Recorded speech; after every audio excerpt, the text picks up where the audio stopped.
O André Costa Jorge há pouco teve a oportunidade de fazer a inauguração do dia e de agradecer a presença de todos os que cá estavam. Eu gostava de agradecer agora a presença deste painel ilustre.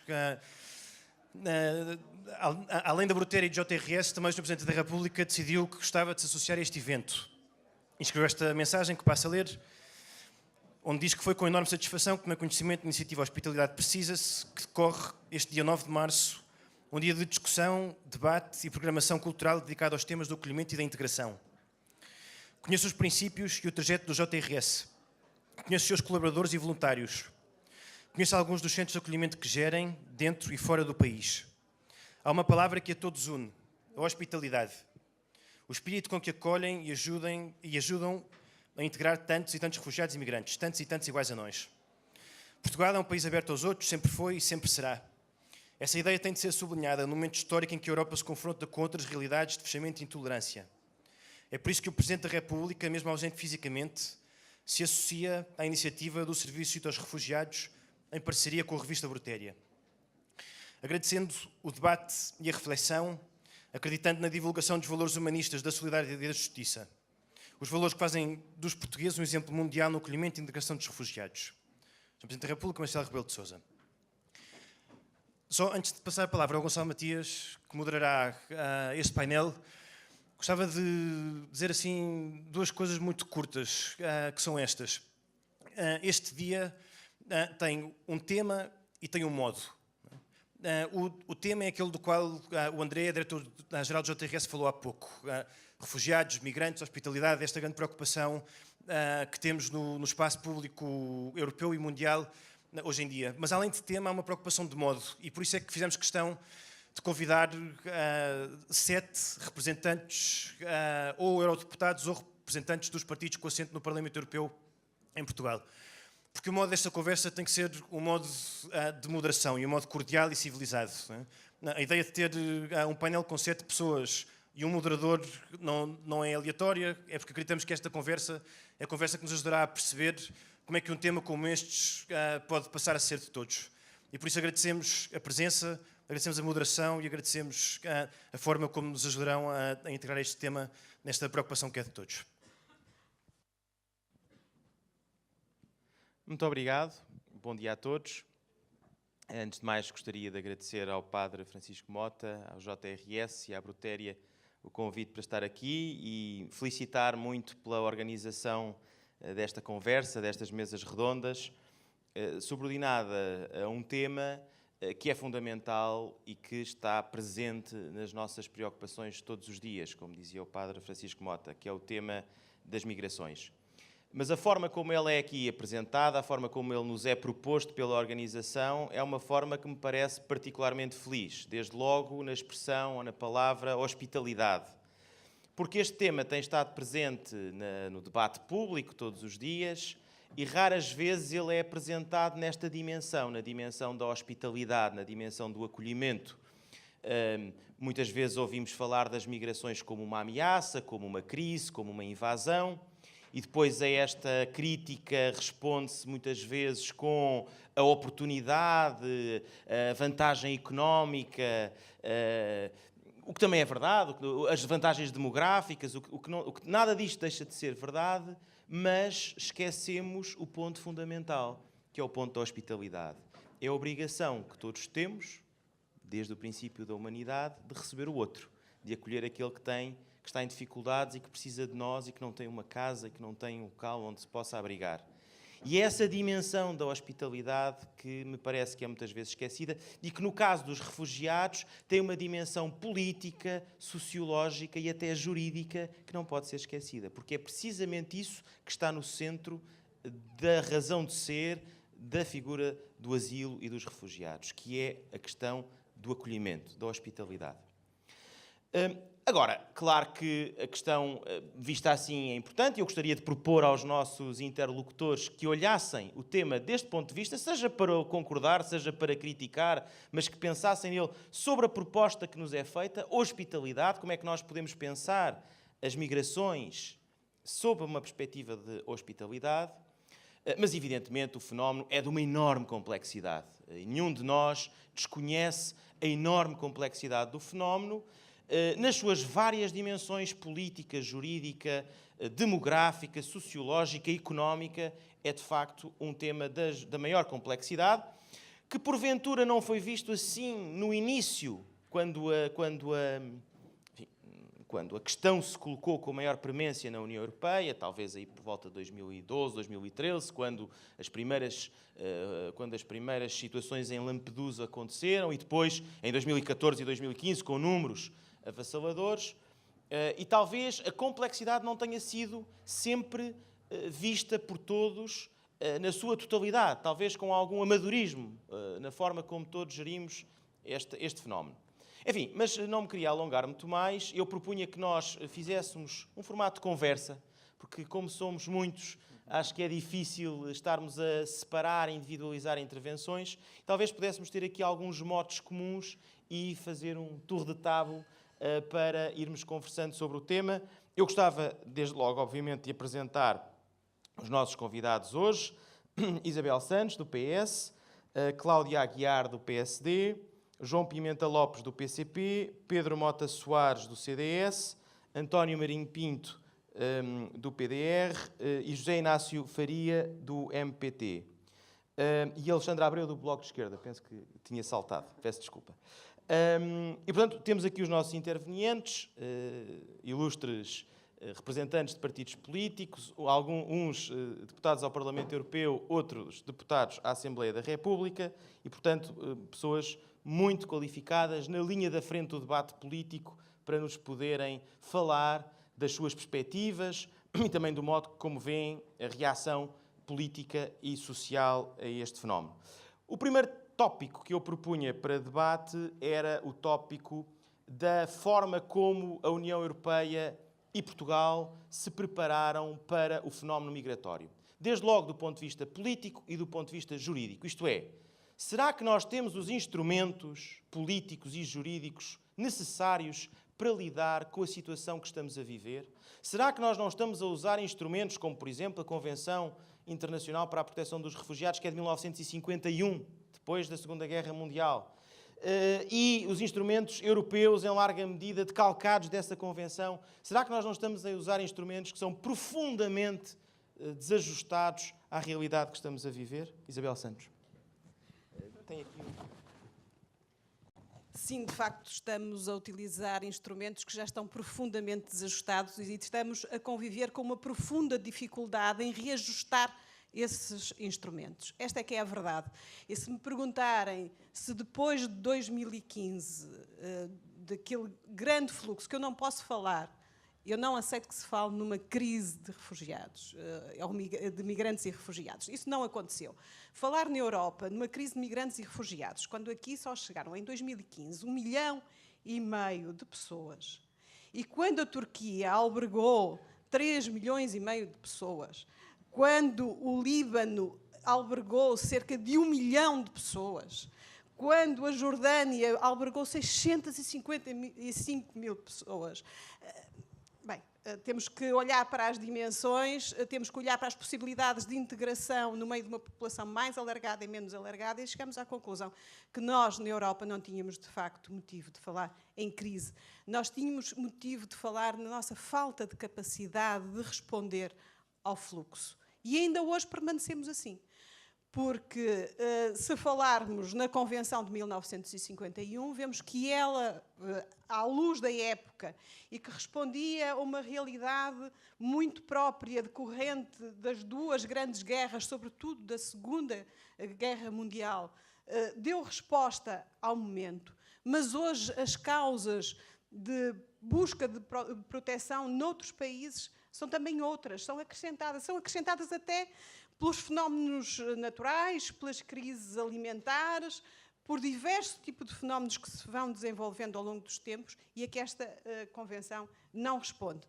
Claro que haverá uma séria dificuldade política em rever neste momento esta Convenção. E todos nós percebemos porquê, face à pressão gerada por movimentos políticos anti-imigração e anti-refugiados. Temos que ser muito claros nisto.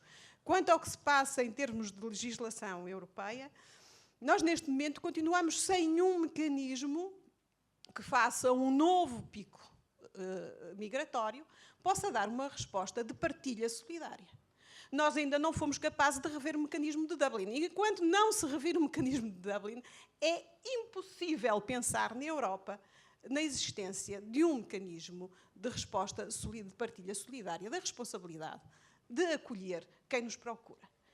E nesta matéria, esta é uma matéria de cumprimento de direitos humanos. Pura e simplesmente de cumprimento de direitos humanos. Nós não podemos estar aqui, não vale a pena estar com grandes discussões. Nós ao cumprimos o artigo 14 da Declaração Universal dos Direitos Humanos, que diz que toda a pessoa sujeita à perseguição tem direito a procurar e beneficiar de asilo em outros países. Ou não respeitamos? Esta é a escolha que a Europa tem que fazer. E esta é a escolha que todos nós vamos ter que fazer. É que Europa queremos. Portanto, a questão aqui é muito clara. E podíamos estar aqui a falar horas e horas sobre esta matéria, mas percebo que outros terão também que usar da palavra. Eu já fico por aqui. Muito obrigado e agradeço ter respondido com precisão exatamente à questão. Cláudia Aguiar, o que lhe parece? Muito bom dia a todos. Agradecer, em primeiro lugar, o convite para estar aqui neste debate num tema tão importante e, no fundo, se calhar reforçar também ou sublinhar aquilo que a Isabel nos transmitiu aqui. É, de facto, um tema extremamente complexo e, se tivéssemos soluções, não estaríamos cá neste debate. E acrescentar uma nota àquilo que foi aqui dito da complexidade do tema é porque estamos a falar também de 28 Estados-membros que no tal sistema de Dublin não se entendem, quanto mais noutros problemas mais complexos que nós temos que enfrentar. Porque esta crise migratória, compreendo os números que foram aqui lançados, não deixa de facto ter sido uma crise em alguns Estados-membros, porque aqueles que efetivamente sentiram no seu território de um momento para o outro uma chegada repentina de pessoas de outros países e que não tinham resposta efetiva para dar, viram-se perante uma crise. Agora, não é de facto a Europa a atravessar uma crise migratória, são alguns Estados-membros que nós temos de dar especial atenção. E por isso, se o pico desta crise foi em 2015, obviamente que a Europa, a Comissão Europeia, no seu todo, tentou estabelecer algumas medidas, criar alguns sistemas de apoio que colmatassem algumas lacunas. E por isso mesmo, ainda hoje estamos em plena discussão do próximo quadro financeiro plurianual.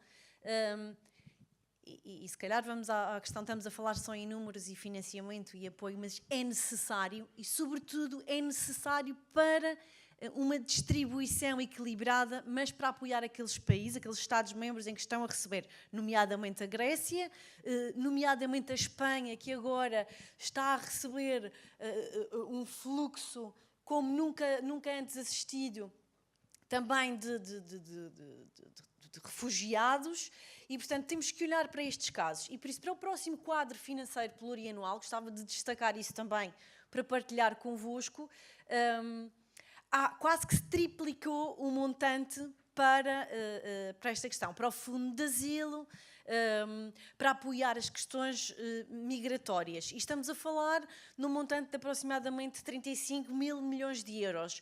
O quadro anterior tinha 13 mil milhões de euros alocados a esta problemática. E, portanto, são questões que este montante visa direcionar para a proteção das fronteiras, o próprio salvamento de vidas humanas no mar. Temos que trabalhar melhor as questões do salvamento no mar.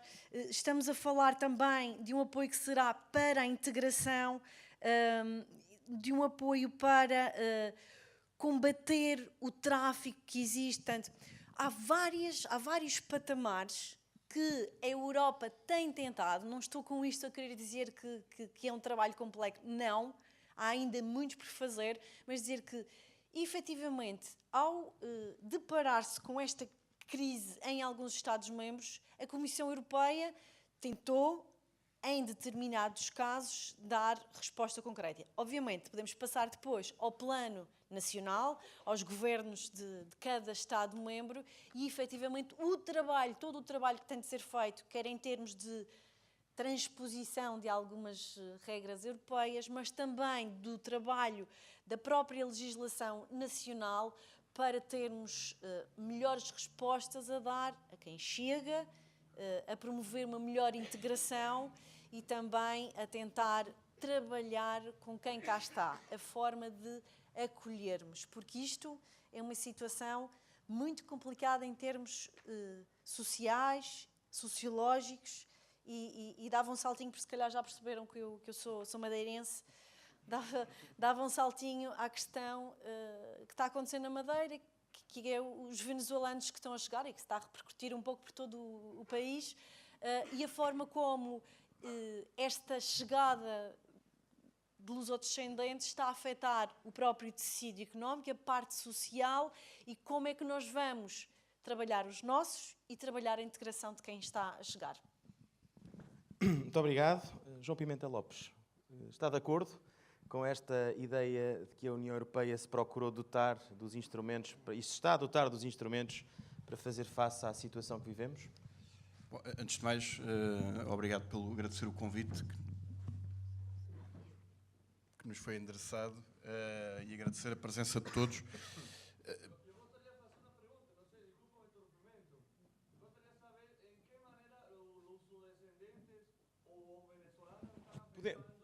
Podemos deixar isso para depois, já voltamos a isso. Agora fazemos aqui uma primeira, já voltamos a esse tema. Obrigado.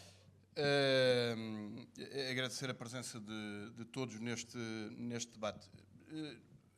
A União Europeia está-se a dotar de mecanismos, de facto. A questão é mecanismos para o quê? E muitas vezes fala-se e aponta-se para determinados países no contexto da União Europeia, nomeadamente países de leste, pelas suas visões cada vez mais xenófobas e racistas da migração. Bom, mas que dizer então das políticas que a própria União Europeia está a implementar e a produzir, e a reflexão que está a fazer num conjunto de regulamentos relacionados com o asilo, com a legislação de Dublin, com os mecanismos de recolocação e as respostas que têm vindo a ser dadas desde 2015. De encerramento de fronteiras, de externalização de fronteiras, de criação de chamados hotspots que, quer em território europeu, quer em território no norte da África e na Turquia, constituem autênticos campos de concentração. E, portanto, vejamos como estão ainda muitos dos refugiados nas ilhas gregas. A criminalização do resgate, da busca e do salvamento no Mediterrâneo. E não esqueçamos aquilo que são, já desde 2014, mais de 18 mil pessoas, números os possíveis de contabilizar, que morreram no Mediterrâneo, em boa parte porque foram tomadas medidas de cerceamento daquilo que eram respostas que os Estados estavam a dar, de limitação dessa resposta, e de medidas cada vez mais restritivas na resposta ao resgate e ao salvamento. Nomeadamente, alimentando políticas, por exemplo, que são contrárias ao direito internacional e ao direito marítimo, que são os chamados pushbacks, ou seja, uma embarcação que se procede de um país para o outro numa lógica de busca de auxílio, não pode ser empurrada para trás. Não foi há muito tempo, foi em junho do ano passado, que nas conclusões do Conselho se formalizava esta ideia da Constituição, pois não houve ainda as condições para concretizar, das plataformas, as ditas plataformas de desembarque, para dar de facto este problema a esta resposta. É um problema grave, não é? A gente resgata centenas de pessoas que estão à beira de poder perecer, morrer no Mediterrâneo, mas empurramos-las não para o porto mais próximo, mas para um qualquer porto na Líbia, ou fora do espaço da União Europeia, e depois logo se vê qual é o tratamento a que estamos os sujeitamos. Os próprios acordos que estão a ser estabelecidos falou-se, de facto, na questão do acolhimento de 3 milhões de pessoas na Turquia. É verdade, e o acordo foi celebrado em 2015 para garantir que a Turquia fechasse as suas fronteiras e estancasse o fluxo migratório para a União Europeia. Mas falemos também do acordo com todas as consequências naquele território, não é? Os campos e as condições em que as pessoas estão ou não estão, o aumento da exploração do trabalho infantil, por exemplo, nesses locais, o aumento da exploração até sexual nesses locais, e o acordo estabelecido com a Líbia, um país completamente destruído, já agora, por intervenção também de potências europeias, e aqui entramos, se calhar, na questão das causas que motivam estes enormes fluxos migratórios e as respostas e as razões pelas quais depois alguns dizem que estamos a ser, entre aspas, invadidos. De facto, eu concordo com a Isabel, não estamos a ser invadidos.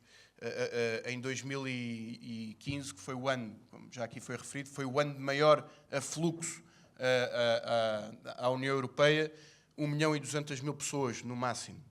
Os números oficiais dão menos. Estamos a falar de 0,2% da população da União Europeia a 28. E, portanto, estamos a dizer que a União Europeia a 28, que tem responsabilidades diretas nas razões que motivam estes enormes fluxos migratórios, e estamos a falar de pessoas que vinham da Síria, do Afeganistão, do Iraque, como sabemos, países em paz e em harmonia, e agora há uma vaga também, de fundo, já agora começa a haver de iemenitas, pela situação trágica que ali está a ocorrer. E, portanto, a resposta que foi dada foi um mecanismo de recolocação com 160.000 pessoas, distribuídos por países. Dados de 19 de janeiro deste ano da Comissão Europeia dizem que foram recolocados da Grécia e de Itália pouco mais de 33.000 pessoas e que Portugal, que já agora assumiu um compromisso de cerca de 5.000, não chega, é 4.700 e qualquer coisa, não me recordo agora o número de uma forma precisa, terá acolhido números da Comissão, o governo português poderá ter outros, não sei, 1.418 pessoas. É evidente que isto coloca também aqui os aspectos da forma como se está a procurar impor àqueles que chegam e que pedem auxílio uma determinada forma de solucionar o problema do asilo. Por um lado, este conjunto muito amplo de regulamentos que estão a ser alterados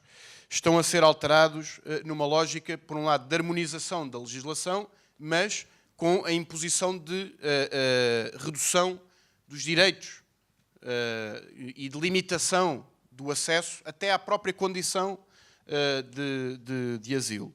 E deixa-me terminar. Mas eu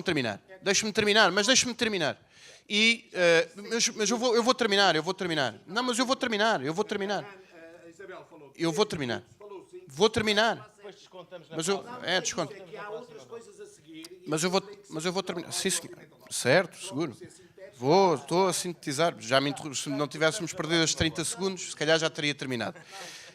E, portanto, o que estamos a proceder, objetivamente, é até a criar mecanismos de punição de movimentos secundários, ou seja, aqueles a quem é rejeitado a possibilidade de recorrer a asilo, se tentarem novamente, há mecanismos de punição. Portanto, esta é uma resposta que, inevitavelmente, nós não podemos acompanhar. Pedro Mota Soares. É só dizer uma coisa. Há haver alguma disciplina e alguma igualdade. Tomarinho Pinto, mas ainda não falou, já vai falar, já lhe dou a palavra. Não é isso, não é falar, é que eu tenho que sair a uma hora. Há uma hora isto acaba, não se preocupe.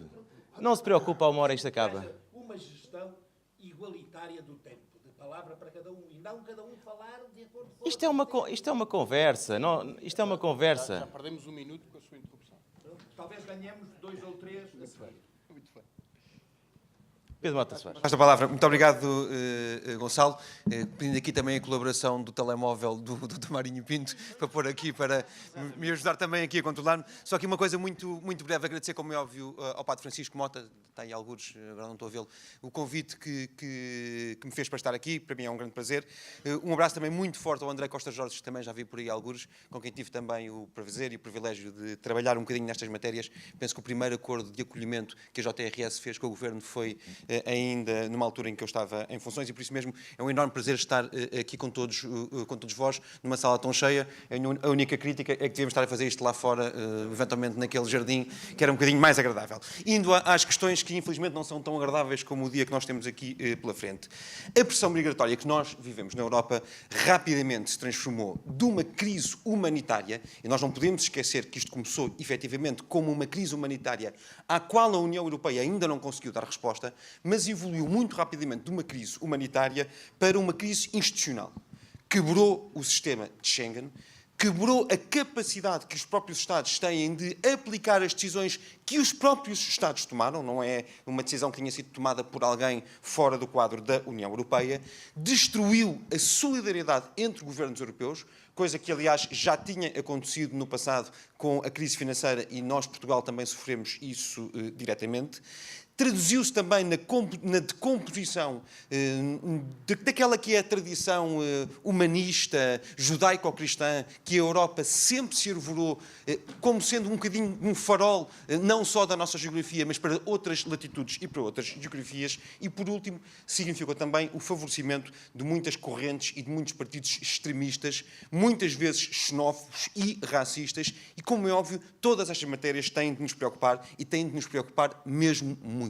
Quando nós olhamos para o processo de decisão europeu, percebemos que algo está profundamente errado. Eu não vou tentar entrar aqui na discussão dos números, mas admitindo que entraram 1,5 milhão, um bocadinho menos de refugiados em 2015, que nos últimos 3 anos terão entrado cerca de 1 milhão, a verdade é que a própria União Europeia não reconhece estes números. Nós tínhamos um mecanismo de recolocação que, aliás, convém que nos lembremos que se esgotou em outubro do ano passado, e não se encontrou nenhum mecanismo alternativo, não se estendeu esse mesmo período, e esse mecanismo de recolocação só tentou recolocar 160 mil pessoas, e mesmo dessas 160 mil pessoas, o número oficial de recolocações está abaixo dos 35 mil. E, portanto, como é óbvio, alguma coisa profundamente errada está a acontecer. Houve, de facto, essa diminuição, essa destruição da solidariedade entre Estados, e eu até me parece que, no caso de Portugal, que o Portugal conseguiu reagir, conseguiu encontrar um conjunto de soluções, e não há, pelo menos que eu conheça, não há casos de pessoas que queiram vir para Portugal e que tenham sido recusadas, porque se conseguiu construir uma rede, e uma rede bastante ampla do ponto de vista nacional, uma rede muito participada também, porque é uma rede que não está única e exclusivamente dependente das entidades do Estado, uma rede que conseguiu, nesse sentido também, juntar muitas instituições sociais, o que nós chamamos muitas vezes a sociedade civil, e eu acho que isso é francamente importante. Eu não queria fugir à pergunta do Gonçalo, ao desafio do Gonçalo, que era: temos ou não temos de repensar os mecanismos legais que temos? Eu acho que neste momento a grande dificuldade que nós temos é outra. Os mecanismos legais que nós temos, nós não estamos sequer a conseguir aplicar esses mesmos mecanismos. E isto preocupa-me muito, porque, mais uma vez, nós não demos resposta a esta crise, e a verdade é que, provavelmente no espaço da nossa geração, toda esta pressão migratória, e eu estou a separar a questão dos refugiados da pressão migratória, mas vai passar a ser crescentemente o nosso novo normal. Basta olharmos um bocadinho também para o próprio mapa da África, basta olharmos para as consequências das alterações climáticas que vão acontecer, por exemplo, na região da África subsaariana. Nós falamos muito do Mediterrâneo, que foi um berço de civilização, neste momento como um mar de morte, mas estão a morrer mais pessoas a tentar atravessar o deserto do Saara do que atravessar neste momento o Mediterrâneo, e, portanto, no futuro, este problema vai ser um problema cada vez maior, e a resposta que nós estamos a ver é uma resposta que, pelo menos a mim pessoalmente, me preocupa muito em muitas áreas desse ponto de vista. Eu acho que já estou a avançar um bocadinho nos temas, nomeadamente neste tema das alterações climáticas, mas só mesmo para terminar um ponto. Nós estamos, neste momento, a negociar o novo quadro financeiro plurianual. Eu percebo, e tem de ser, temos de incluir aqui uma lógica de perceber também que os países mais afetados pela questão gestão, efetivamente, dos refugiados tem de ter alguma forma de compensação também do ponto de vista dos fundos comunitários, mas eu não posso aceitar, porque ainda por cima, em Portugal, este problema também está a começar a crescer, nomeadamente com a crise dos refugiados da Venezuela, que também está neste momento a bater-nos à porta, no caso da Madeira ainda mais diretamente. Eu não posso aceitar que esse critério se sobreponha a outros critérios, como por exemplo o critério da coesão, como por exemplo o critério de políticas que para nós em Portugal são muito importantes, como a PAC ou o reforço das verbas da coesão. Mais ainda num país que continua a precisar de fazer um esforço de coesão. Cumpriu o tempo, Dr. Marinho Pinto?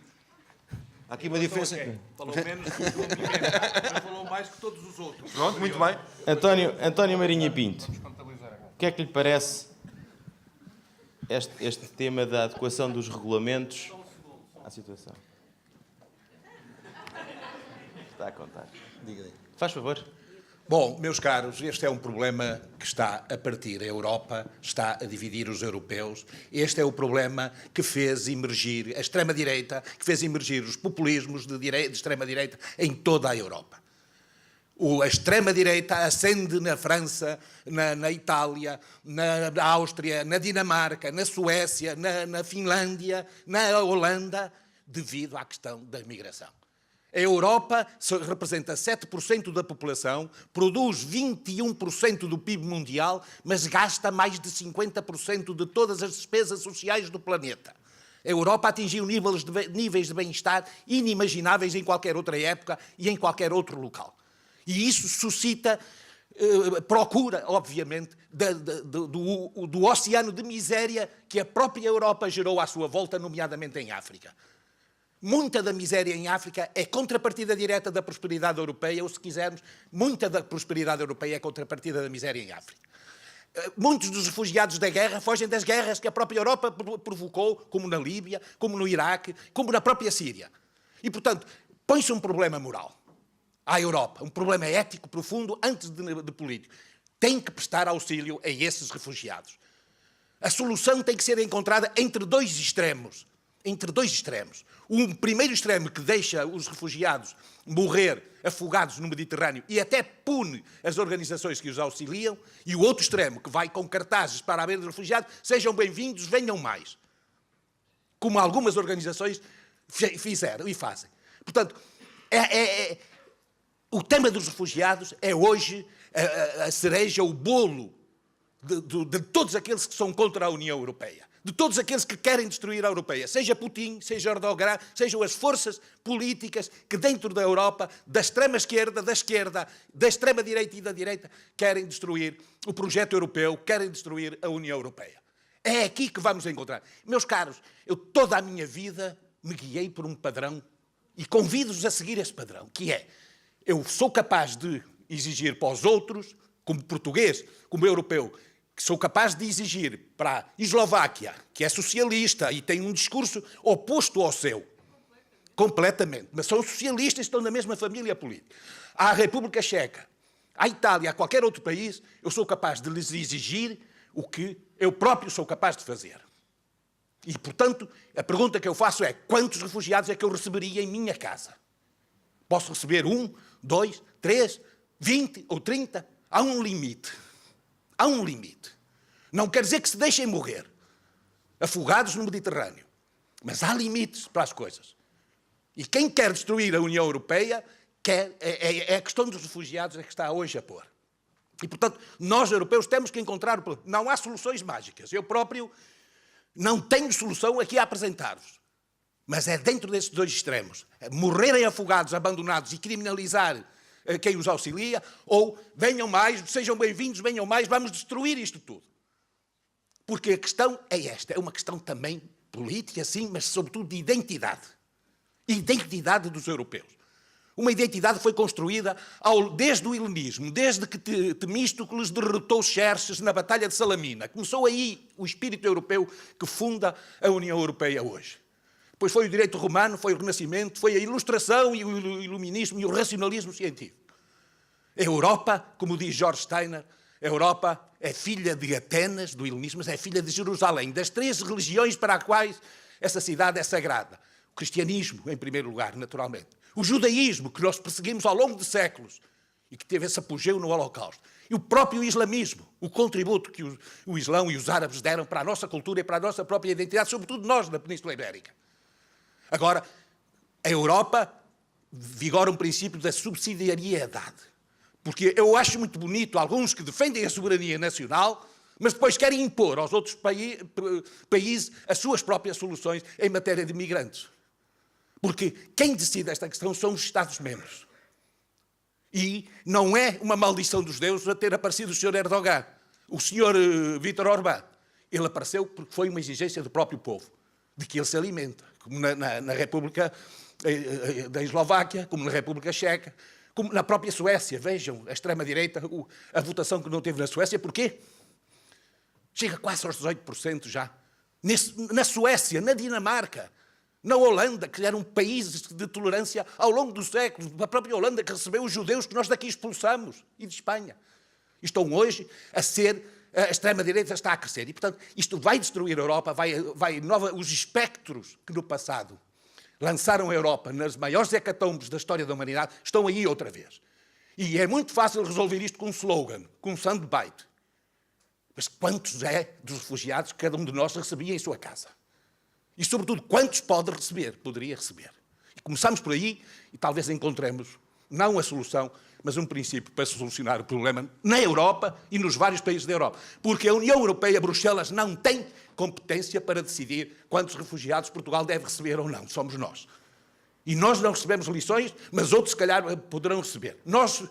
Eu tenho o dever de respeitar a identidade do povo checo, do povo eslavo, do povo húngaro, do povo italiano. Os senhores não fazem ideia o contributo que a Itália deu no passado para os refugiados, ao longo das décadas, e a União Europeia ignorou. Doutor Marinho Pinto, 6 minutos. É o que mais falou até agora. Muito obrigado. Então, descontaremos na próxima ronda. José Inácio Faria.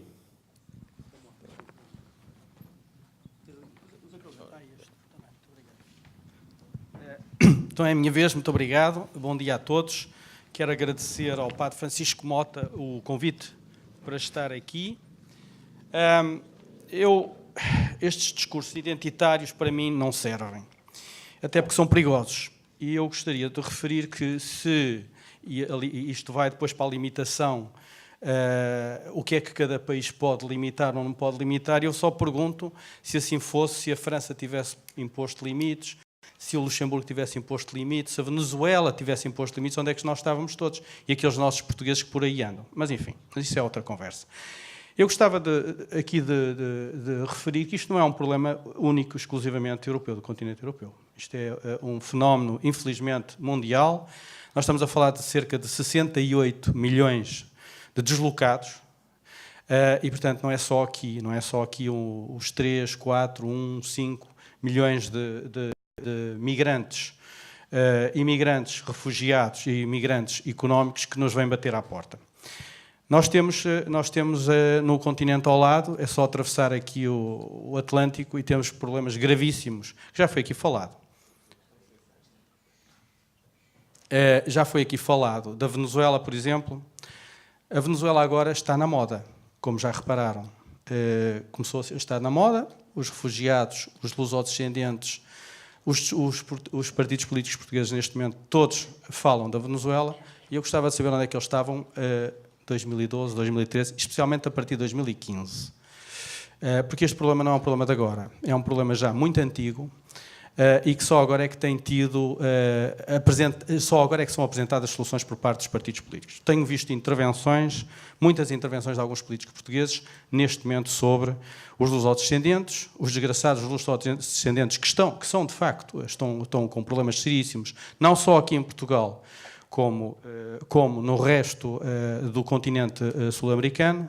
Eu estive, e quero também saudar a ação jesuíta no mundo inteiro, especialmente na Colômbia, onde eu estive há cerca de uns meses atrás, numa ação do Parlamento Europeu, em que eu integrei, para avaliar o impacto da migração dos refugiados que não são considerados como tal ainda pelas Nações Unidas, o que é uma pena, de facto, porque o enquadramento deles não há, são migrantes, o que não são só migrantes, não são migrantes económicos, são migrantes refugiados. E eu estive lá e vi, de facto, aquilo que muita gente se calhar não vê e que chega mais tarde, tardiamente, às televisões, que se começam a preocupar. Eu vi isso, eu vi este povo desesperado, encontrei muitos lusodescendentes, muitos portugueses também, que atravessavam para a cidade de Cúcuta para irem única e exclusivamente buscar alimentos e medicamentos para regressar com eles para as famílias.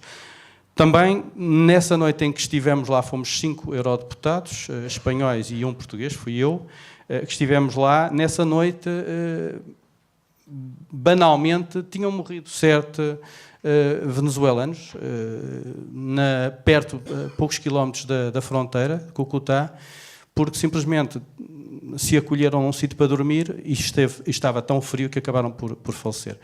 Esta é a realidade no terreno. Estive outro dia também no Peru, há uma semana e tal atrás, e na Bolívia, também por causa da questão dos venezuelanos, e alguns lusodescendentes que eu consegui falar.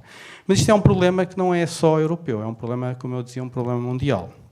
E é um problema mundial para que o próprio, enfim, a sociedade internacional não está preparada, nunca esteve preparada, e muito menos a europeia. Nós temos mecanismos, foi aqui falado, temos mecanismos que não estão adaptados às situações atuais. A Isabel falou disso e eu penso que fez uma imagem muito clara, deu uma imagem muito clara daquilo com que nós estamos perante. São convenções, são tratados antiquíssimos que tinham uma realidade completamente diferente daquela que nós hoje vivenciamos e que há que urgentemente se modificar. Só que depende da vontade política. Há um bloqueio gravíssimo. E já agora, quero-vos dizer que os refugiados que, entretanto, nos vieram bater à porta representam 0,08% da população europeia. Portanto, praticamente é ridículo, não é nada. E não parou, porque os milhares e milhares e milhares que nós fomos tendo em 2015 e 2016, e agora parece que está a baixar, não está coisa nenhuma. Eles continuam, eles estão bloqueados.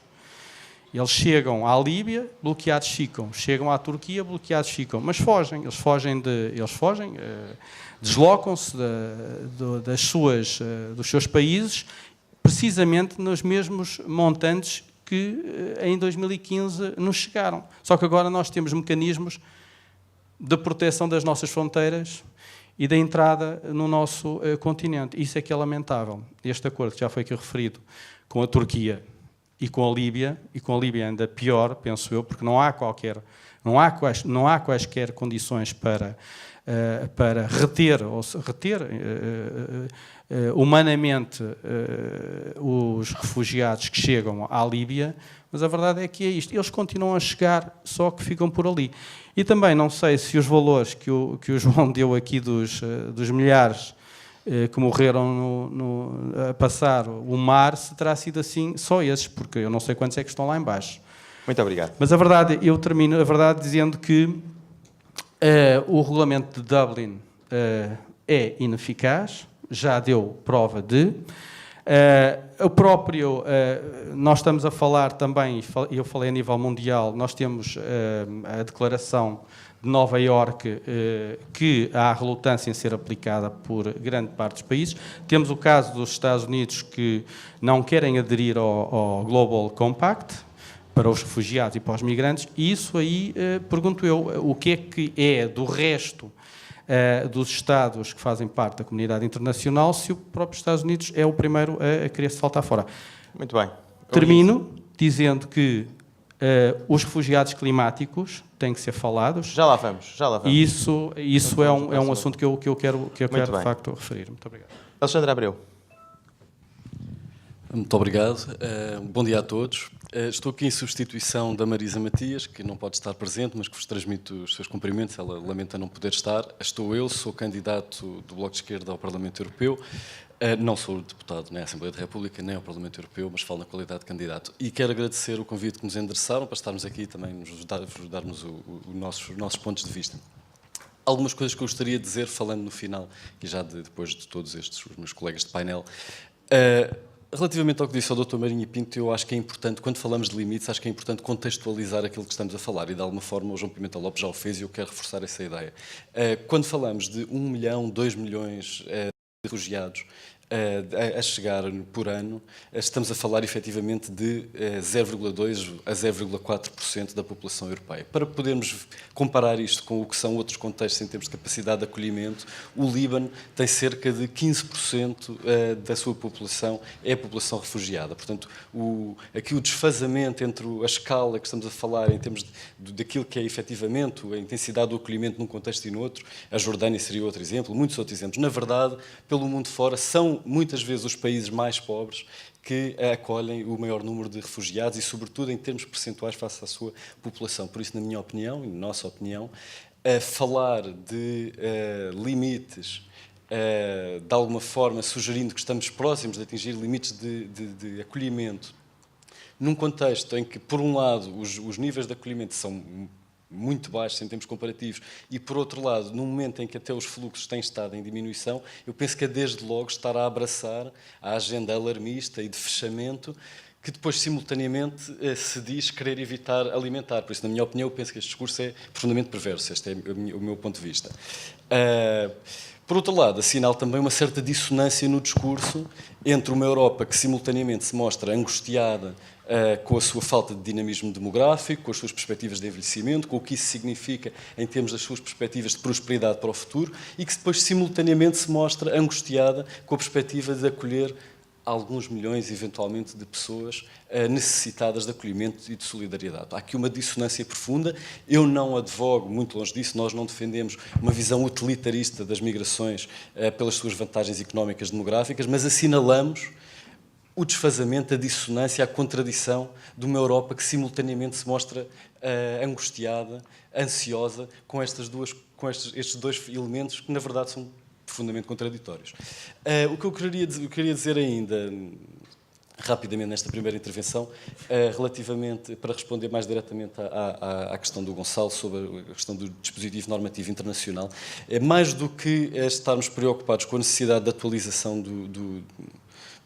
da legislação, do direito internacional, preocupa-nos que as políticas europeias, na verdade, muitas vezes não respeitem suficientemente, ou seja, vão contra os princípios de solidariedade, mas também os próprios princípios do direito internacional. E, em particular, quando pensamos na Convenção de 51 sobre os refugiados, o princípio de não devolução, o princípio de não refoulement.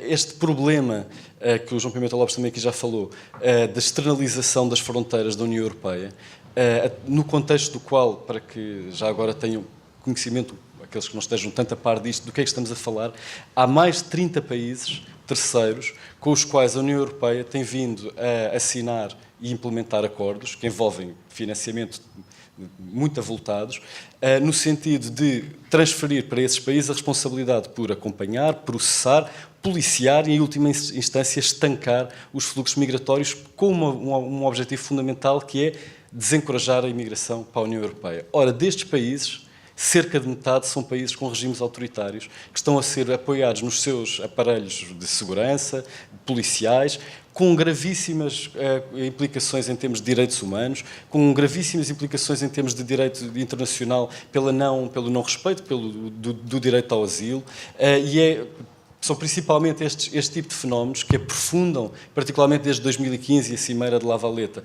tem vindo a aprofundar a Europa fortaleza, embora muitas vezes afastando-a da vista dos próprios cidadãos europeus, porque muitas vezes isto passa-se cada vez mais longe das próprias fronteiras exteriores da União Europeia. Às vezes estamos a falar de países como o Chad, países como a Bielorrússia, países profundamente autoritários, como o Senegal, etc., que são para os quais a União Europeia tem vindo a externalizar esta função de estancar todos os fluxos migratórios para a Europa. Portanto, mais do que uma necessidade de atualização dos dispositivos normativos, preocupa-nos profundamente que as políticas europeias, muitas vezes, e para fazer a ponto com a forma como iniciei aqui a minha intervenção, muitas vezes a pretexto de não abrir espaço para o crescimento do extremismo e da extrema-direita, a própria política europeia desde logo incorpora estes valores e estas ideias e objetivos de fechamento, de falta de solidariedade e, de última instância, até de desrespeito pelo direito internacional e dos direitos humanos. Muito obrigado. Faremos agora uma segunda ronda, mas eu achava importante que nesta segunda ronda pudéssemos ter já alguns comentários ou algumas perguntas aqui de quem está a assistir. Eu gostava de fazer duas, que eram as duas perguntas que eu queria fazer para a segunda ronda, depois acrescentaremos as perguntas que quiserem fazer e depois faremos finalmente a ronda para que possam todos responder, eventualmente respondendo com mais atenção a algum outro ponto que queiram dar atenção. Ora bem, as perguntas, utilizando aqui o meu privilégio de moderador, gostava de fazer duas perguntas. Uma tem a ver com, isto já foi um pouco aqui referido, mas gostava que refletissem um pouco mais sobre isto, sobre o modo como se pode reagir à posição nacionalista que nós temos assistido em muitos países. E como é que podemos reagir, por um lado, enquanto decisores políticos de um país, reagir à posição da população e às reações nacionalistas que vão surgindo, por um lado, e por outro lado, como é que podemos reagir aos líderes políticos de outros países que têm essas reações populistas. Portanto, qual é a posição que devemos ter, como é que devemos lidar com isso, se deve ser uma posição totalmente contrária e frontal, ou se, porventura, devemos acomodar de alguma forma essas preocupações. E a minha segunda questão tem a ver com o futuro e tem a ver com um tema que também já foi aqui referido e que também gostava que voltassem, alguns já referiram, que é o tema dos refugiados ambientais e dos novos refugiados.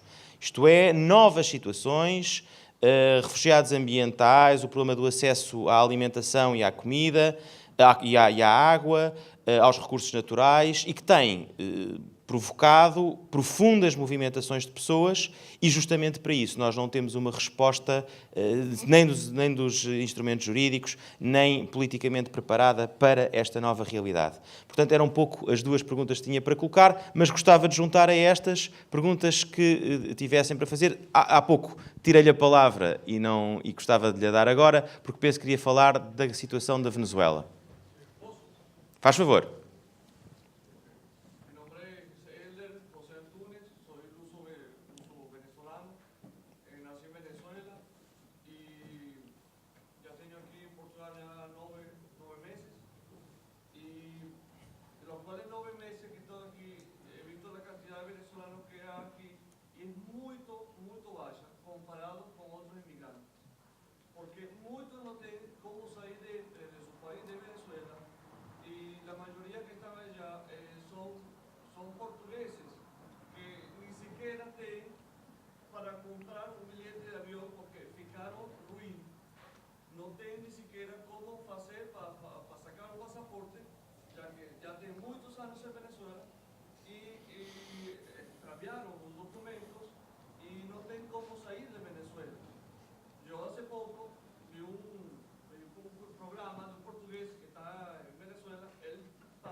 Muito obrigado.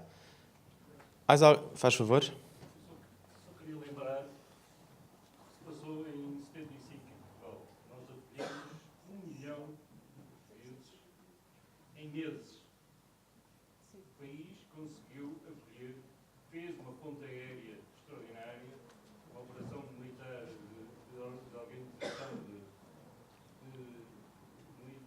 transporte fantástica e conseguiu, nesse período, durante os anos 75, 80,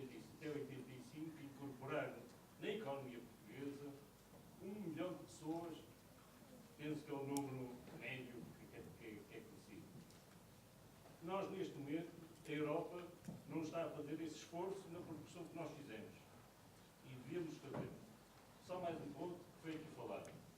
Os imigrantes, começamos com esta crise, com a crise da Síria, vêm para a Europa porque são regimes democráticos.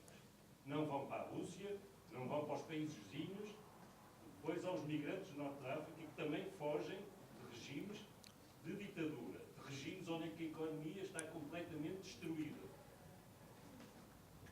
Por incidências climáticas ou não. Ou por corrupção, o que é que seja. Nós temos que pensar nisso. Nós estamos aqui porque vivemos em democracia e discutimos as coisas. Há países onde as coisas não são discutidas. E temos que ter esse privilégio e dar às pessoas que vêm de fora e que procuram viver e ter possibilidade de conviver num regime que permita às pessoas crescer economicamente e integrar-se na sociedade. Muito obrigado. Mais uma pergunta ali.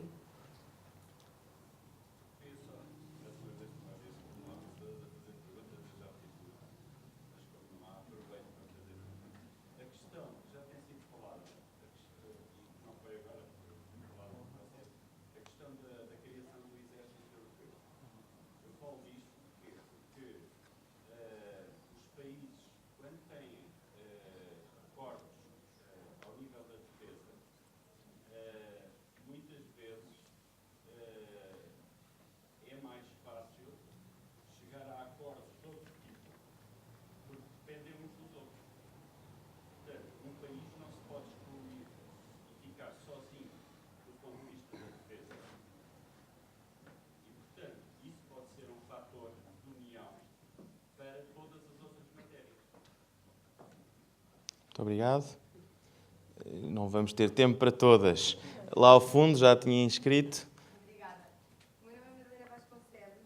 Eu queria só comentar e também perguntar a opinião de todos os membros do painel sobre esta questão de que são os imigrantes que estão a fazer nascer a extrema-direita na Europa. Porque a mim parece-me que não é assim, parece-me que é ao contrário, que é a extrema-direita que está a utilizar os imigrantes e os refugiados para fomentar o seu discurso. E, portanto, eu acho que dizer que o facto do Orbán aparecer porque é uma exigência do povo é injusto, porque na verdade parece que são os políticos que estão a enganar as pessoas. Obrigada. Muito obrigado. Temos aqui já material mais do que suficiente. Quero fazer, então muito rapidamente. São perguntas simples e talvez rápidas de expor, mas talvez difíceis de responder. Pois esse é o problema.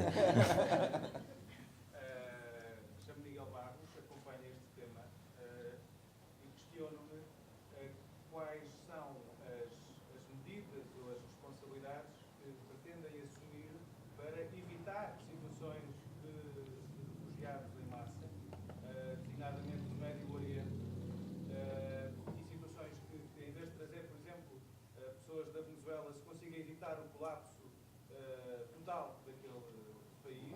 E já agora, para não se confundir, asilo e migração, e precisamos de migração, asilo, temos a responsabilidade de a dar, o que é que pretendem fazer para garantir que a União Europeia trabalhe efetivamente na construção de canais de fluxo de migração regular, legal e seguro. Muito bem, muito obrigado. Talvez sugerisse agora seguirmos a ordem inversa e começávamos pelo Alexandre Abreu, pedindo a vossa capacidade de síntese para terminarmos mesmo à uma. Portanto, aqui vamos tentar estar nos 3 minutos cada um. Obviamente não têm de responder a todas, escolham aquela que lhes parecer mais adequadas e, de preferência, conseguiremos, ou talvez consigamos cobrir todos os temas. Com certeza. Pronto, obviamente seria muito difícil conseguir pegar aqui em todas as deixas interessantes e relevantes que aqui foram indicadas e por isso desde já peço desculpa. Eu vou abordar isto na minha intervenção final por um ângulo que é o seguinte.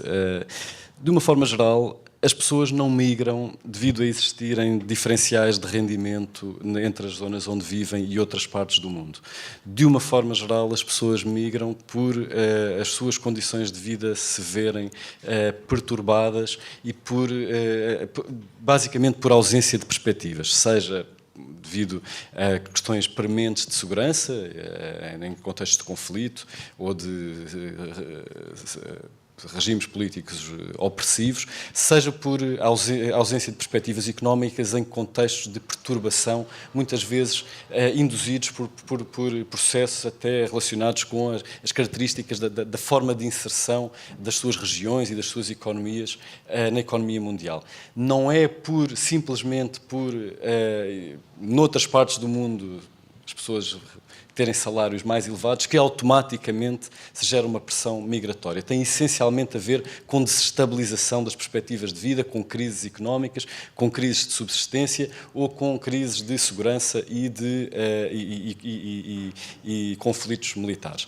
Isto leva-nos a pensar também, uma questão que aqui já foi aflorada, a responsabilidade que a União Europeia e os países da União Europeia têm muitas vezes na geração destes conflitos, diretamente através da ingerência, em muitos casos, muitos dos conflitos que têm produzido maiores fluxos de refugiados em direção à Europa, mas outras vezes simplesmente através de coisas que são muito difíceis de tocar e que, quando pensamos o que é que deveria ser feito para ajudar a minimizar, minorar estas situações, são muito difíceis politicamente de conseguir granjear consensos alargados. E estou a pensar em particular na venda de armas, não é? O facto de muitos das principais empresas produtoras de armamento mundiais serem norte-americanas, claro, mas europeias, francesas, alemãs, britânicas e por aí fora. E esse é um aspecto que muito pouca gente se mostra com vontade política para realmente tocar. Muitas vezes, mesmo para algumas das regiões em conflito, neste momento, produzindo algumas das situações mais dramáticas do ponto de vista humanitário e produzindo alguns fluxos humanitários, fluxos de refugiados mais significativos, é extremamente difícil conseguir reunir um acordo político a nível europeu que permita conseguir assegurar um embargo na venda de armas a esses países. A última coisa que quero assinalar, e também relacionada com isto, tem a ver com outro aspecto perverso das políticas europeias e que me parece também importante assinalar aqui, que é a crescente subordinação da política de cooperação para o desenvolvimento também à agenda securitária e da agenda de hostilidade face às migrações. Cada vez mais as linhas estratégicas orientadoras da cooperação para o desenvolvimento europeia estão direcionadas com o objetivo fundamental de procurar estancar migrações, por exemplo, com o fundo fiduciário que foi criado nos últimos anos, etc. Isto é uma perversão enorme daquilo que deve ser o espírito da cooperação para o desenvolvimento, daquilo que deve ser o espírito de solidariedade e de posicionamento da Europa e dos seus Estados-membros no mundo, e é um outro aspecto que gostaria daqui assinalar. Peço desculpa por não ir responder a todas as outras questões, eventualmente alguns dos outros convidados quererão aflorá-las, mas obrigado desde já. Muito obrigado. José Inácio Faria. Muito obrigado. Também é difícil responder a tudo. São tantas as perguntas e subperguntas que estão implícitas. Eu vou começar pelas novas situações dos refugiados ambientais, que não é um termo que está ainda, que não entrou ainda no legal framework, como se costuma dizer, ou nem na agenda política sequer. E eu gostava aqui de tecer uma crítica. Eu não vou referir a pessoa, obviamente, mas saberão a quem é que eu me estarei a dirigir, porque eu estive em Nova Iorque há um ano atrás, chefiei uma delegação do Parlamento Europeu, SDG 14, sobre a vida no mar. E tive a oportunidade, na altura, porque estávamos em plena draft do Compact Global sobre as migrações e sobre os refugiados, eu tive a oportunidade de pedir a quem direito, através de uma carta endereçada e assinada por alguns outros colegas meus, que o termo refugiado ambiental fosse incluído no draft. E a resposta foi que não era boa a altura, não era a melhor oportunidade, talvez, porque isso iria criar algum descontentamento por parte de alguns Estados-membros e isso faria atrasar o draft final. Não percebi, achei que era um momento ideal, porque nós estamos já com situações de deslocamentos de pessoas derivados de situações ambientais, ou devido a situações ambientais, que já são conhecidos. Há alguns estados no Pacífico que neste momento estão a poucos centímetros de deixar de ter estado de água. Gostava de referir aqui uma situação que o Hélder falou sobre a Venezuela, as prioridades em sair da Venezuela. De facto, há muitos compatriotas nossos, portugueses, que estão a tentar sair por todos os meios e possíveis e imaginários. Alguns não conseguem. Eu tenho tido notícias de alguns que, infelizmente, não conseguem e estão definitivamente lá, porque não podem sair. Mas não é só a Madeira. Aveiro, enfim, há muitas zonas em Portugal continental, onde há uma grande comunidade de lusodescendentes que regressaram, conseguiram regressar, porque, meus senhores, para um venezuelano sair, estou a falar de um venezuelano que não teve a possibilidade, ou um lusodescendente não teve a possibilidade de adquirir a nacionalidade portuguesa, porque, entretanto, não se imaginava que isto iria acontecer, e para sair de lá tem que pagar, para ter um passaporte, um documento legal para sair, tem que pagar 7.000 euros. O passaporte é gratuito neste momento? Na Venezuela, não. Para Portugal, sim. Para Portugal, sim. Eu estou a falar dos venezuelanos. Estou a falar de lusodescendentes que ainda não conseguiram adquirir a nacionalidade portuguesa.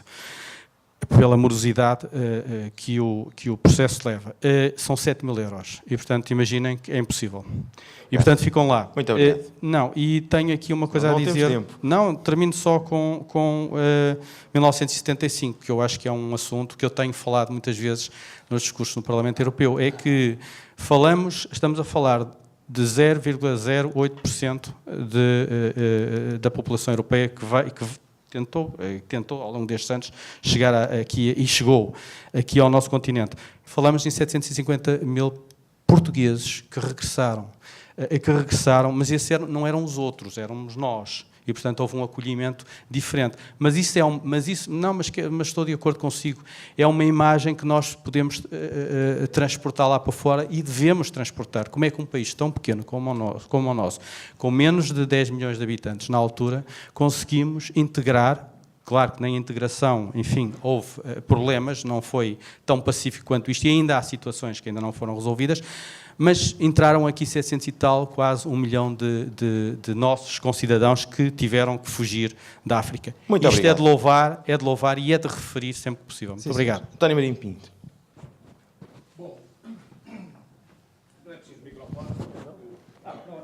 É melhor. Seguir aqui É melhor para efeitos de gravação.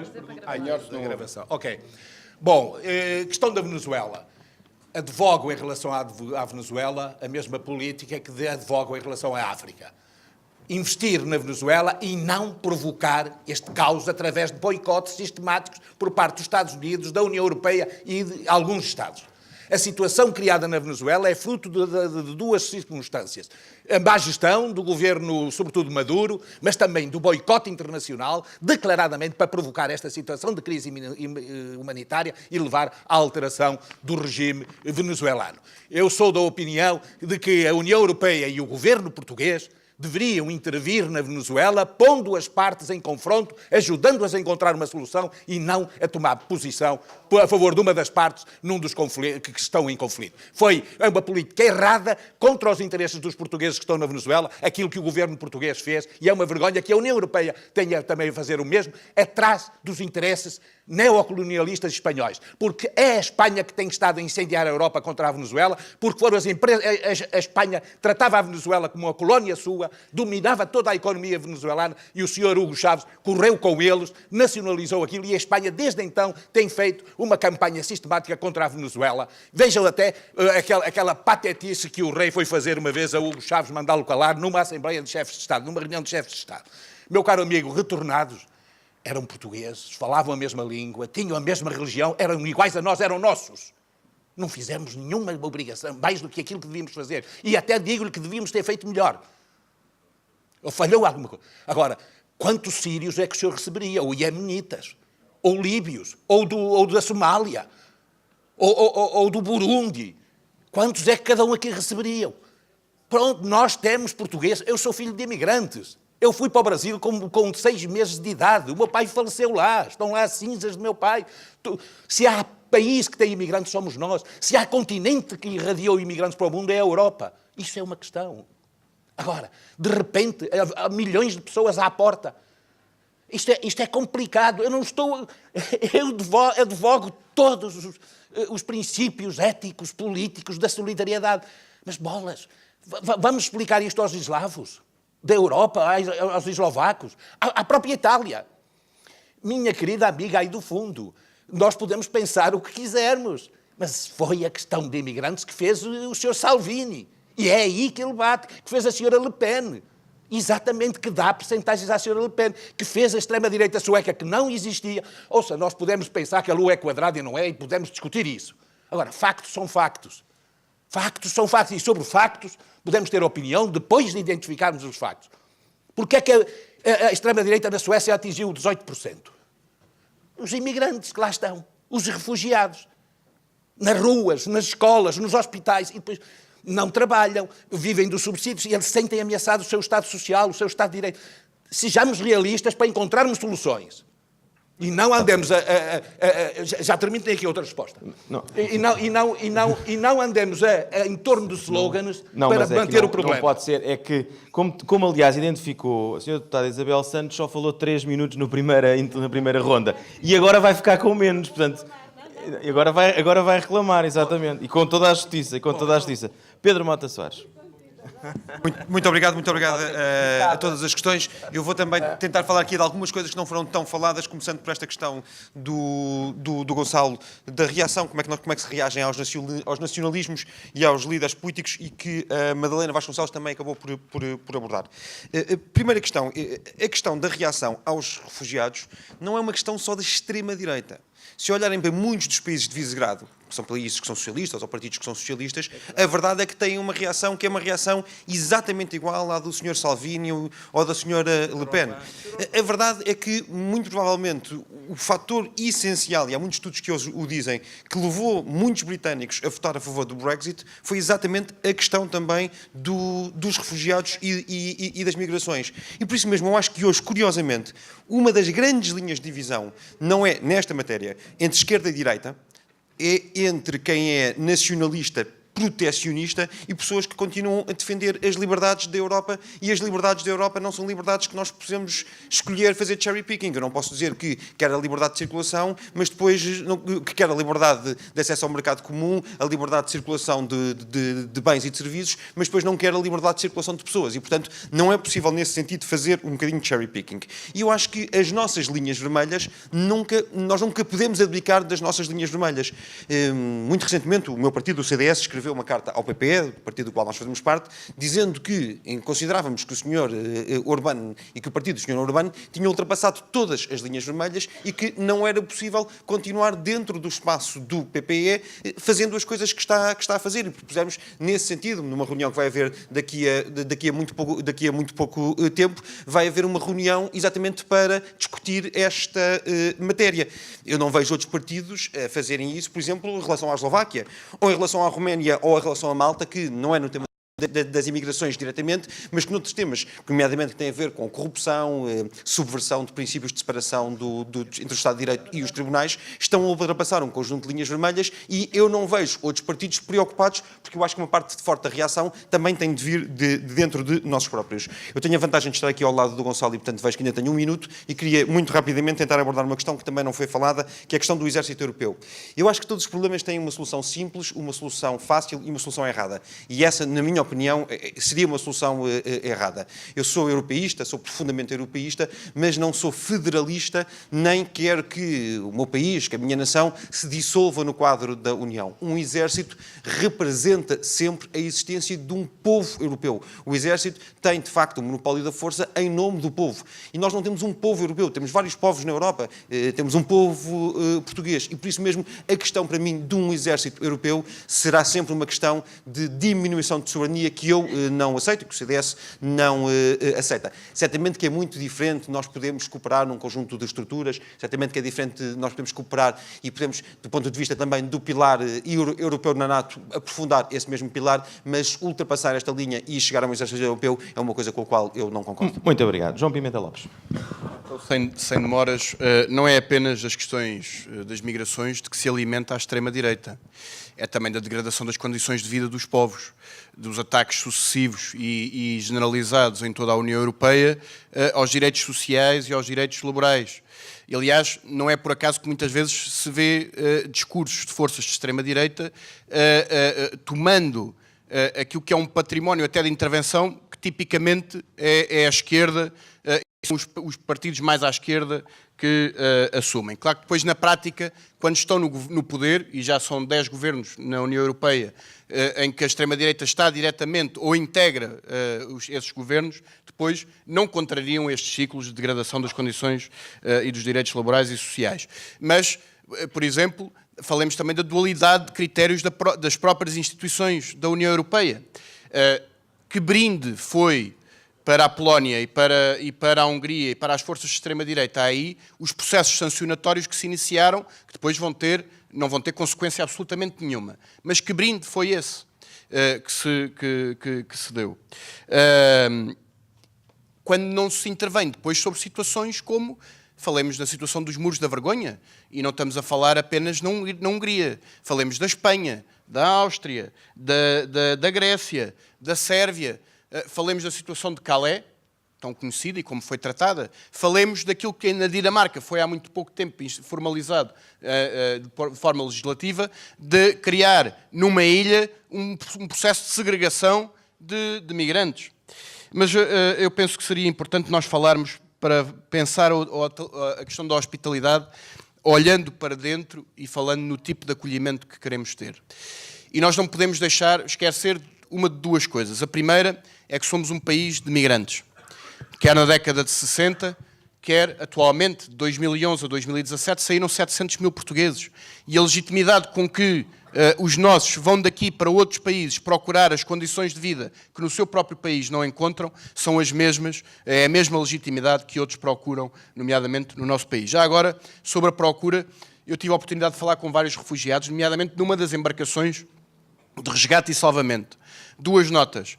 A primeira é que à saída dos países, a maior parte destas pessoas não tinham a Europa como destino, e a segunda é que, sistemática a todos, o discurso é sempre o mesmo. Nós só queremos um lugar seguro.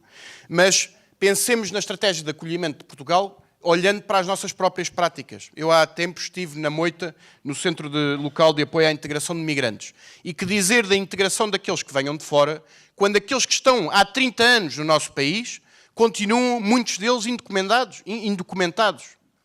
Quando crianças que nasceram no nosso país não têm ainda o direito à cidadania e vão para a escola, por exemplo, sem ter acesso a refeições porque não têm a cidadania portuguesa e não conseguem concluir o seu processo de regularização. E isto diz bem também daquilo que são as respostas que nós deveríamos dar, mas que internamente também não damos. Muito obrigado. Cláudia Aguiar. É preciso pôr na prática. É preciso pôr na prática. Ora, difícil esta parte. Falar de como reagir aos líderes populistas e ao populismo é um bocado tentarmos encontrar um equilíbrio entre aquilo que é a posição da extrema-direita, da direita, mas também da extrema-esquerda e da esquerda. E, portanto, hoje aqui também a plateia teve um pequeno exemplo daquele que é a discordância ou a dissonância que aqui nos divide em termos políticos. E aquilo que acontece um pouco lá na Europa, como costumamos dizer, porque lá em Bruxelas tudo se decide, lá na Europa as coisas acontecem e depois esquecemos de dizer que lá na Europa, Bruxelas é um conjunto de presidentes ou primeiros-ministros dos 28 Estados-membros que estão a tomar as decisões. E chegar aqui e ouvir que eu sei que ainda há um longo caminho pela frente em termos de construção de soluções, mas ouvir da esquerda que aquilo que são criados para apoiar as pessoas que chegam em situação lamentável de miséria, são campos de concentração, custa-me ouvir isto. Dizer que a ajuda humanitária não deve ser tida porque a União Europeia não deve ajudar porque é uma ajuda humanitária capitalista, Também me custa ouvir dizer, são contra a Frontex, são contra as agências que são criadas para dar apoio, são contra os hotspots em países terceiros, são contra... Qual é a solução que é apresentada então? Apontem algum caminho para chegarmos a este equilíbrio que é preciso, para depois podermos combater lá fora os extremos, a extrema-esquerda e a extrema-direita, porque isso é o que está a faltar, é chegarmos a uma base consensual onde possamos encontrar minimamente as soluções e não apoiar depois regimes que existem em países que claramente violam os direitos humanos, e podíamos falar da Hungria, como podíamos falar de Malta, mas no âmbito europeu. Mas, como podíamos falar da Venezuela, e então vou ligar esta questão da Venezuela, porque me foi colocada diretamente pelo Manuel? Helder, desculpe. Pelo Helder, e dizer que, em termos de Parlamento Europeu, temos tido uma ação continuada ao longo dos anos para pedir que se reforce a ajuda humanitária em termos de medicamentos e alimentação à Venezuela, porque nós sabemos que esse é um ponto fundamental. E, portanto, desse ponto de vista, temos feito um enorme esforço perante a Federica Mogherini, que é a alta representante para esta temática, para que a Europa tenha um papel fundamental. Obviamente que é preciso na mediação, como o Dr. Marinho aqui referiu, na mediação de conflitos e em termos de cooperação, mas nós queremos no imediato, que haja uma ajuda humanitária em termos de medicamentos e alimentação que é fulcral na Venezuela. E julgo que me interpretou mal quando eu referi aos lusodescendentes que estão a chegar à Madeira. São cerca de 5.000. Nós temos os números bem definidos. Se calhar, atualmente, aos dias de hoje, já aumentou este número. São cerca de 5.000. E o Governo Regional tem, nesse sentido, já cerca de 2.000 dessas pessoas que estão a chegar inscritas no Serviço Regional de Saúde. Em termos de habitação, já estamos a apoiar cerca de 180 agregados familiares. Nós temos 670 crianças e jovens que já estão integradas nas escolas. Portanto, acho que me interpretou mal no ponto de vista de que estão a chegar. Não, o que nós temos é trabalhar para que aquilo que uma senhora que estava há pouco, não sei se cá está ainda, referia no painel anterior. Como é que vamos preparar os nossos territórios, não é para o imediato, é para o futuro. E qual é a implicação que esta chegada tem para com os que cá estão e como é que vamos ajudar a integrar, quer no mercado de trabalho, quer no próprio reconhecimento das profissões. Temos muitos médicos que querem exercer, mas que é preciso haver o reconhecimento na educação, na saúde, na habitação, e temos feito esse esforço para acolher aqueles que chegam. Isabel Santos, tem agora... Pode compensar. Tenho agora tempo para compensar. Ok, procurarei ser breve de qualquer das formas, porque presinto a ânsia pela hora do almoço, provocada aqui na sala. Quanto à questão, como se pode reagir a países ou a líderes com posições nacionalistas e criam problemas nesta gestão responsável e partilhada no acolhimento de refugiados e de migrantes. Eu acho que devemos reagir com a verdade, e este é um momento decisivo na Europa. Este é o momento em que devemos apelar à aliança de todos os democratas e de todos os humanistas na Europa. E devemos reagir de uma forma tão clara quanto isto. Há informação que é evidente. E se há campanhas, e estes grupos populistas são muito ágeis em fazer campanhas, nós também, cidadãos comuns, somos capazes, com as ferramentas que temos, fazer as nossas campanhas e tornar pública a verdade. E se virmos, por exemplo, os números são sempre muito esclarecedores. No caso da Hungria, por exemplo, Portugal tem uma presença relativa de população estrangeira de 3,9%. A Hungria tem 1,5%.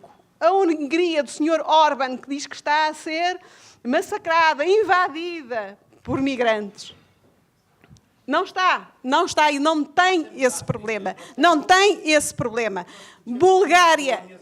Sim, mas independentemente disso, mas não é essa a discussão. Não é essa a discussão é o peso da população residente. A Bulgária 1,1%, a Polónia 0,6%. E todos estes países foram países que se recusaram a assinar o Pacto Global para as Migrações. Portanto, sejamos claros e façamos claramente este combate até ao fim. Quanto à questão que aqui se levantava da nossa capacidade de acolhimento, pois nós acolhemos 750 mil, 1 milhão de pessoas em 75, eram portugueses que retornavam. Sim, é verdade, eram portugueses que retornavam a Portugal. Mas durante a Segunda Guerra Mundial, só com o visto emitido por Amílcar Sousa Mendes, entraram em Portugal 30 mil. Com condições de vida que não eram os que temos agora, para acolher. Portanto, sejamos também claros nisso. Mas estima-se, não havendo estatística, que terão passado por Portugal 100 mil pessoas em situação de busca de auxílio e proteção internacional. Portanto, sejamos claros quanto à nossa capacidade de ir ainda mais longe, de fazer ainda mais, e que é a capacidade de todos. Um outro número que é muito claro, quando se fala de deslocados, 85% dos deslocados encontram-se em países em vias de desenvolvimento. Só 15% dos deslocados procuram países desenvolvidos. E quando falamos em países desenvolvidos, falamos não só dos países da União Europeia, como estamos a falar de outros países, como o Japão, os Estados Unidos, o Canadá, a Austrália e outros países. Portanto, sejamos claros nos números. Não há motivo e temos que combater tanto a esquerda como a direita populista que está a usar os migrantes e os refugiados como arma de combate político para se afirmar. Não é esta a via, nós não podemos tolerar esta via de utilização dos migrantes e refugiados. Quanto à questão da Venezuela, eu aconselho vivamente a todos aqueles que estão cá e que têm contacto com os seus compatriotas e com os seus amigos, que aconselhem a procura das organizações da comunidade portuguesa e dos serviços consulares que estão a providenciar auxílio ao máximo naquilo que é possível e que procurem esse auxílio com rapidez. E agora, quanto à questão do exército europeu como uma via para... Bem, eu penso que a cooperação estruturada permanente será um ponto de equilíbrio bastante razoável dentro da realidade europeia. E que esse ponto de equilíbrio poderá, porventura, servir para outros pontos de equilíbrio, embora eu pressinta muito claramente a resistência noutros pontos de equilíbrio. E sejamos também claros nessa matéria. A questão dos migrantes, da presença dos migrantes, é uma questão de enriquecimento das nossas comunidades. Não só sob o ponto de vista económico, mas também sob o ponto de vista cultural, sob o ponto de vista da nossa humanidade.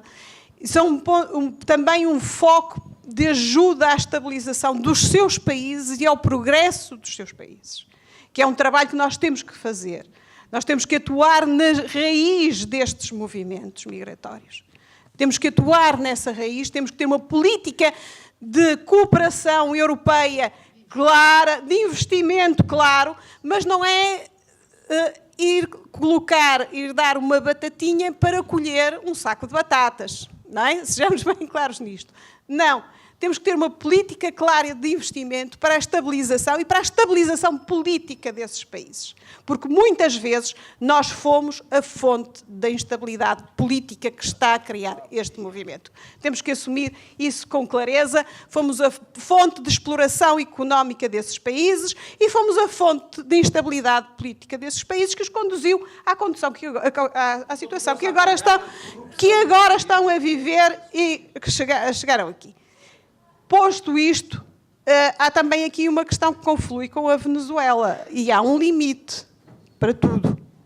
para tudo há um limite. A posição de Portugal, eu quero tornar aqui bem clara, foi de apelo à recondução democrática.